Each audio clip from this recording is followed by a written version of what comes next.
Mr. President, Dr. Biden, Madam Vice President, Mr. Emhoff, Americans, and the world.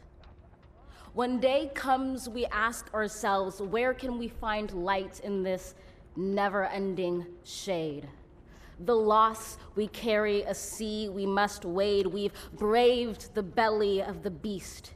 We've learned that quiet isn't always peace, and the norms and notions of what just isn't always just is.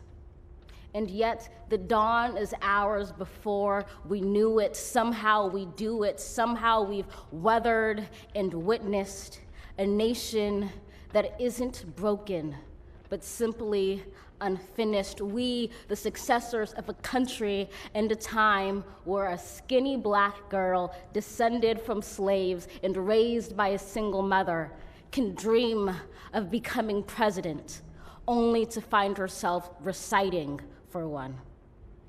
And yes, we are far from polished, far from pristine, but that doesn't mean we are striving to form a union that is perfect. We are striving to forge our union with purpose, to compose a country committed to all cultures, colors, characters, and conditions of man. And so we lift our gazes not to what stands between us, but what stands before us. We close the divide because we know to put our future first. We must first put our differences aside. We lay down our arms so we can reach out our arms to one another. We seek harm to none and harmony for all. Let the globe, if nothing else, say this is true. That even as we grieved, we grew, that even as we hurt, we hoped, that even as we tired, we tried, that we'll forever be tied together, victorious, not because we will never again know defeat, but because we will never again sow division. Scripture tells us to envision that everyone shall sit under their own vine and fig tree, and no one shall make them afraid. If we're to live up to our own time, then victory won't lie in the blade, but in all the bridges we've made. That is the promised glade, the hill we climb, if only we dare it, because being American is more than a pride we inherit. It's the past we step into and how we repair it. We've seen a force that would shatter our nation rather than share it, would destroy our country if it meant delaying democracy. And this effort very nearly succeeded. But while democracy can be periodically delayed, it can never be permanently defeated.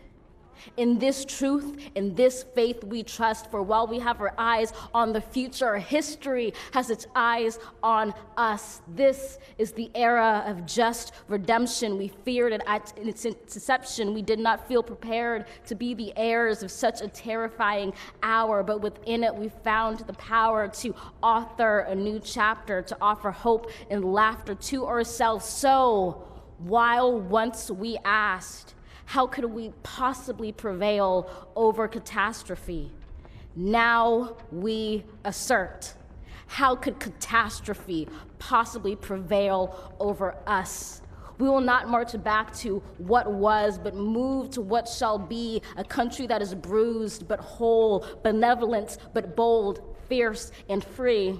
We will not be turned around or interrupted by intimidation, because we know our inaction and inertia will be the inheritance of the next generation. Our blunders become their burdens. But one thing is certain: if we merge mercy with might and might with right, then love becomes our legacy and change our children's birthright.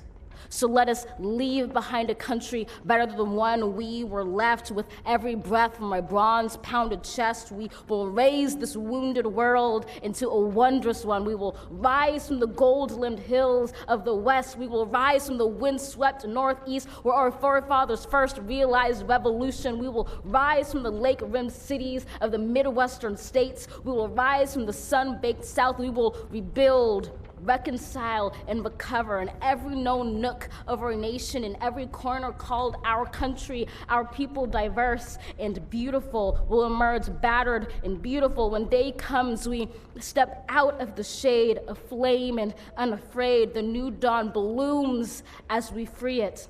For there is always light, if only we're brave enough to see it, if only we're brave enough to be it.